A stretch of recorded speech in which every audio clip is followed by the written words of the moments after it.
Assalamu Walaikum. Hello friends, how are you? Welcome back to my another video. In this video, I am going to show you how to change indent in publisher from centimeter to inches. Let's get started.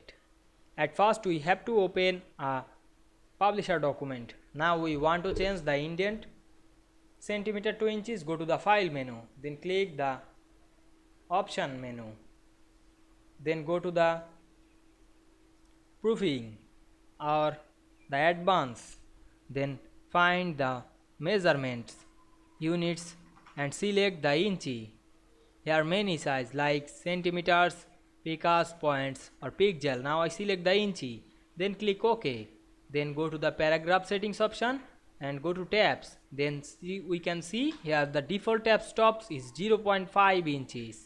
Then click OK, then click before the text and press tab on our keyboard. Now we can see we change the indent of this publisher document centimeter to inches very easily. I hope you enjoyed the video. Please like, comment, share and subscribe my channel.